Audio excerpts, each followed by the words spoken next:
Hello, hello, hello, my friend. Are you ready for a story? Today we're going to start a 10-chapter adventure with Winnie the Pooh. Chapter 1, Winnie the Pooh and Some Bees, and the Stories Begin. Here is Edward Bear coming downstairs now, bump, bump, bump, on the back of his head, behind Christopher Robin. It is, as far as he knows, the only way of coming downstairs, but sometimes he feels that there really is another way, if only he could stop bumping for a moment and think of it. And then he feels that perhaps there isn't. Anyhow, here he is at the bottom and ready to be introduced to you. Winnie the Pooh. When I first heard his name, I said, just as you are going to say, but I thought he was a boy. So did I, said Christopher Robin. Then you can't call him Winnie. I don't. But you said, he's Winnie the Pooh. Don't you know what "the" means? Ah, yes, now I do, I said quickly, and I hope you do too, because it is all the explanation that you are going to get. Sometimes Winnie the Pooh likes a game of some sort when he comes downstairs, and sometimes he likes to sit quietly in front of the fire and listen to a story. This evening, What about a story? Said Christopher Robin. What about a story? I said. Could you very sweetly tell Winnie the Pooh one? I suppose I could, I said. What sort of stories does he like? About himself, because he's that sort of bear, said Christopher Robin. Oh, I see. So could you very sweetly? I'll try, I said. So I tried. Once upon a time, a very long time ago now, about last Friday, I think, Winnie the Pooh lived in a forest all by himself under the name of Sanders. What does under the name mean? Asked Christopher Robin. It means he had the name over the door in gold letters and lived under it. Oh, Winnie the Pooh wasn't quite sure, said Christopher Robin. Now I am, said a growly voice. Then I will go on, said I. One day, when he was out walking, he came to an open place in the middle of the forest, and in the middle of this place was a large oak tree, and from the top of the tree there came a loud buzzing noise. Winnie the Pooh sat down at the foot of the tree, put his head between his paws, and began to think. First of all, he said to himself, that buzzing noise means something. You don't get a buzzing noise like that just buzzing and buzzing without its meaning something. If there's a buzzing noise, somebody's making a buzzing noise, and the only reason for making a buzzing noise that I know of is because you're a bee. Then he thought another long time and said, and the only reason for being a bee that I know of is making honey. Then he got up and said, and the only reason for making honey is so as I can eat it. So he began to climb the tree. He climbed and he climbed and he climbed, and as he climbed, he sang a little song to himself. It went like this. Isn't it funny how a bear likes honey? Buzz, buzz, buzz. I wonder why he does. Then he climbed a little further and a little further, and then just a little further. And by that time he had thought of another song. It's a very funny thought that if bears were bees, they'd build their nests at the bottom of the trees. And that being so, if the bees were bears, we shouldn't have to climb up all these stairs. He was getting rather tired by this time, so that is why he sang a complaining song. He was nearly there now, and if he just stood on that branch, crack! Oh, help, said Pooh, as he dropped 10 feet on the branch below him. If only I hadn't, he said, as he bounced 20 feet on to the next branch. You see, what I meant to do, he explained, as he turned head over heels and crashed on to another branch 30 feet below. What I meant to do, Of course it was rather, he admitted as he slithered very quickly through the next 6 branches. It all comes, I suppose, he decided, as he said goodbye to the last branch, spun round 3 times, and flew gracefully into a gorse bush. It all comes of liking honey so much. Oh, help! He crawled out of the gorse bush, brushed the prickles from his nose, and began to think again. And the first person he thought of was Christopher Robin. "Was that me?" said Christopher Robin in an awed voice, hardly daring to believe it. "That was you." Christopher Robin said nothing, but his eyes got larger and larger, and his face got pinker and pinker. So Winnie the Pooh went round to his friend Christopher Robin, who lived behind a green door in another part of the forest. "Good morning, Christopher Robin," he said. "Good morning, Winnie the Pooh," you said. "I wonder if you've got such a thing as a balloon about you." "A balloon?"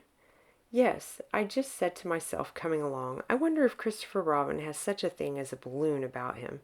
I just said it to myself, thinking of balloons and wondering." "What do you want a balloon for?" you said.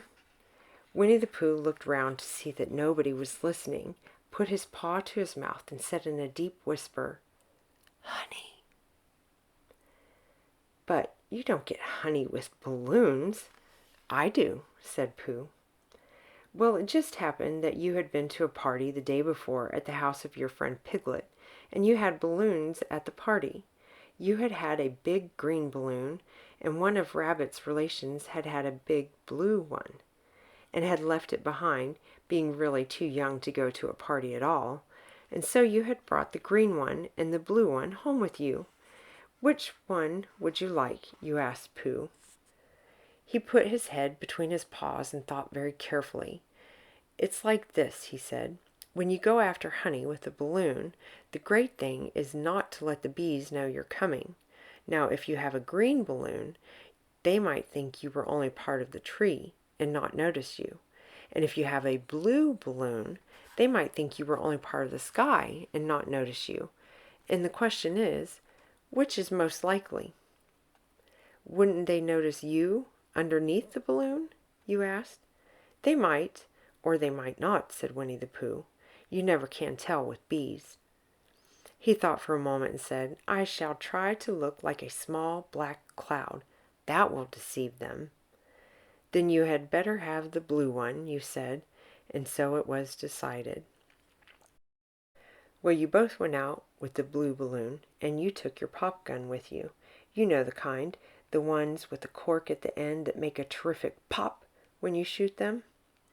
Well, you took your pop gun with you, just in case, as you always did, and Winnie the Pooh went to a very muddy place that he knew of, and rolled until he was black all over.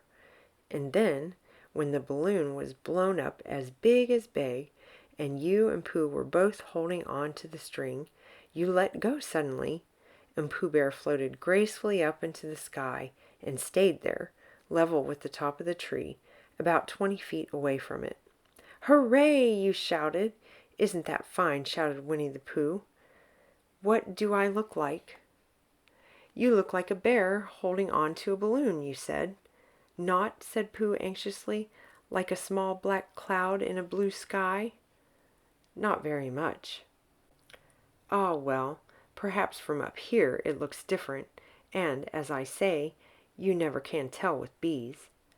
There was no wind to blow him nearer to the tree, so there he stayed. He could see the honey, he could smell the honey, but he couldn't quite reach the honey. After a little while he called down to you.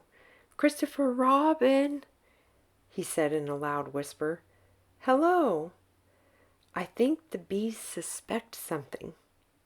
"What sort of thing?" you asked.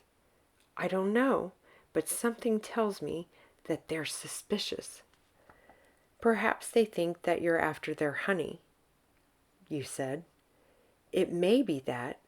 You never can tell with bees." There was another little silence, and then he called down to you again. "Christopher Robin." "Yes." "Have you an umbrella in your house?" "I think so," you said. I wish you would bring it out here and walk up and down with it and look up at me every now and then and say, 'Tut, tut, it looks like rain.' I think if you did that, it would help the deception which we are practicing on these bees." Well, you laughed to yourself, silly old bear, but you didn't say it aloud because you were so fond of him, and you went home for your umbrella. "Oh, there you are," called down Winnie the Pooh as soon as you got back to the tree. "I was beginning to get anxious. I have discovered that the bees are now definitely suspicious." "Shall I put my umbrella up?" you said. "Yes, but wait a moment. We must be practical. The important bee to deceive is the queen bee. Can you see which is the queen bee from down there? No. A pity. Well, now if you walk up and down with your umbrella, saying, 'Tut, tut, it looks like rain,' I shall do what I can by singing a little cloud song, such as a cloud might sing. Go." So while you walked up and down and wondered if it would rain, Winnie the Pooh sang this song. "How sweet to be a cloud floating in the blue. Every little cloud always sings aloud. How sweet to be a cloud floating in the blue. It makes him very proud to be a little cloud." The bees were still buzzing as suspiciously as ever. Some of them, indeed, left their nest and flew all round the cloud as it began the second verse of this song, and one bee sat down on the nose of the cloud for a moment and then got up again. "Christopher, ow, Robin," called out the cloud. "Yes? I have just been thinking, and I have come to a very important decision. These are the wrong sort of bees." "Are they?" "Quite the wrong sort. So I should think they would make the wrong sort of honey, shouldn't you?" "Would they?" you asked. "Yes. So I think I shall come down." "How?" asked you. Winnie the Pooh hadn't thought about this. If he let go of the string, he would fall, bump, and he didn't like the idea of that. So he thought for a long time, and then he said, "Christopher Robin, you must shoot the balloon with your pop gun. Have you got it with you?" "Of course I have," you said, "but if I do that, it will spoil the balloon." "But if you don't," said Pooh, "I shall have to let go, and that will spoil me." When you put it like this, you saw how it was, and you aimed very carefully at the balloon and fired. "Ow!" said Pooh. "Did I miss?" you asked. "You didn't exactly miss," said Pooh, "but you missed the balloon." "I'm so sorry," you said, and you fired again, and this time you hit the balloon, and the air came slowly out, and Winnie the Pooh floated down to the ground. But his arms were so stiff from holding onto the string of the balloon all that time that they stayed up straight in the air for more than a week, and whenever a fly came and settled on his nose, he had to blow it off. And I think, but I'm not sure, that that was why he was always called Pooh. "Is that the end of the story?" asked Christopher Robin. "That's the end of that one. There are others," I said. "About Pooh and me, and Piglet and Rabbit, and all of you. Don't you remember?" I asked. "I do remember, and then when I try to remember, I forget," said Christopher Robin. "That day when Pooh and Piglet tried to catch the heffalump?" "They didn't catch it, did they?" "No," I said. "Pooh couldn't, because he hasn't any brain. Did I catch it?" "Well, that comes into the story," I said. Christopher Robin nodded. "I do remember," he said, "only Pooh doesn't very well, so that's why he likes having it told to him again, because then it's a real story and not just remembering." "That's just how I feel," I said. Christopher Robin gave a deep sigh, picked his bear up by the leg, and walked off to the door, trailing Pooh behind him. At the door he turned and said, "Coming to see me have my bath?" "I might," I said. "I didn't hurt him when I shot him, did I?" "Not a bit." He nodded and went out, and in a moment I heard Winnie the Pooh, bump, bump, bump, going up the stairs behind him.